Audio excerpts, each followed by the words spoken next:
अथ चतुर्दशोऽध्यायः। गुणत्रयविभागयोगः। श्रीभगवानुवाच परं भूयः प्रवक्ष्यामि ज्ञानानां ज्ञानमुत्तमम् यज्ञात्वा मुनयः सर्वे परां सिद्धिमितो गताः।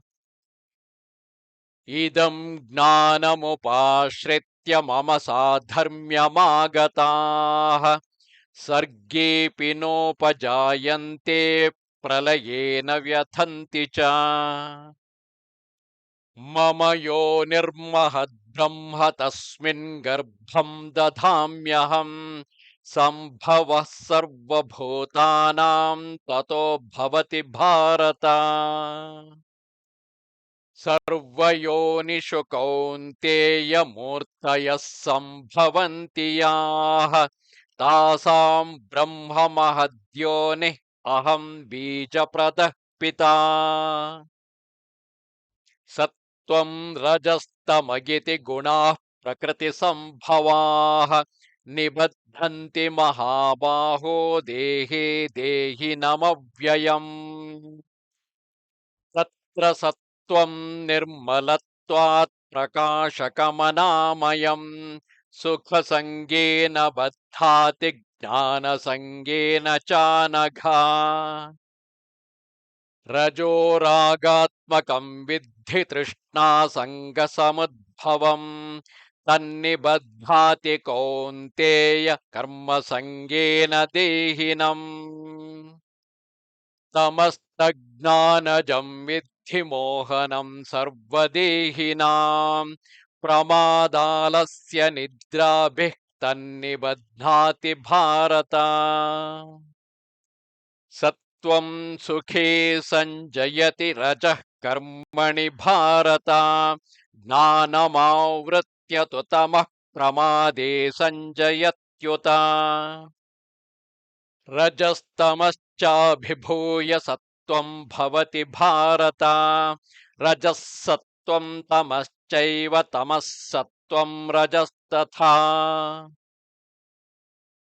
सर्वद्वारेषु देहेऽस्मिन् प्रकाश उपजायते ज्ञानं यदा तदा विद्यात् विवृद्धं सत्त्वमित्युत। लोभः प्रवृत्तिरारम्भः कर्मणामशमस्पृहा रजस्येतानि जायन्ते विवृद्धे भरतर्षभ। अप्रकाशो प्रवृत्तिश्च प्रमादो मोह एव च तमस्येतानि जायन्ते विवृद्धे कुरु नन्दन। यदा सत्त्वे प्रवृद्धे तु प्रलयं याति देहभृत् तदोत्तमविदां लोकान् अमलान् प्रतिपद्यते। रजसि प्रलयं गत्वा कर्मसङ्गिषु जायते तथा प्रलीनस्तमसि मूढयोनिषु जायते। कर्मणः सुकृतस्याहु सात्विकं निर्मलं फलं रजसस्तु फलं दुःखम् अज्ञानं तमसः फलम्। सत्त्वात् सञ्जायते ज्ञानं रजसो लोभ एव च प्रमादमोहौ तमसः भवतो ज्ञानमेव च। ऊर्ध्वं गच्छन्ति सत्त्वस्थाः मध्ये तिष्ठन्ति राजसाः जगन्यगुणवृत्तिस्था अधो गच्छन्ति तामसाः।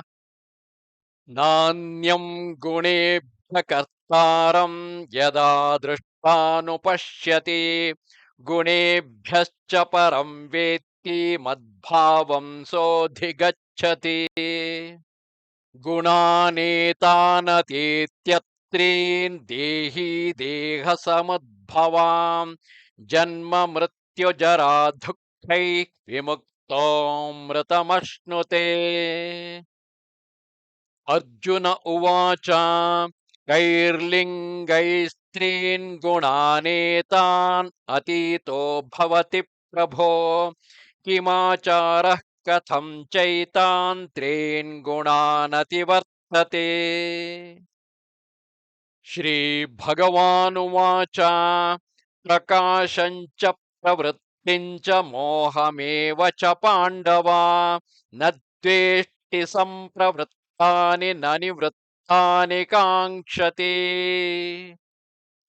उदासीनवदासीनः गुणैर्यो न विचाल्यते गुणा वर्तन्त इत्येव योऽवतिष्ठति नेङ्गते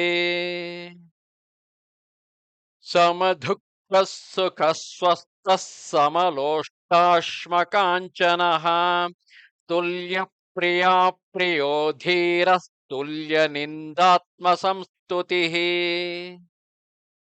मानापमानयोस्तुल्यः तुल्यो मित्रारिपक्षयोः सर्वारम्भपरित्यागी गुणातीतः स उच्यते माञ्च यो व्यभिचारेण भक्तियोगेन सेवते सगुणान् समतीत्यैतान् ब्रह्मभूयाय कल्पते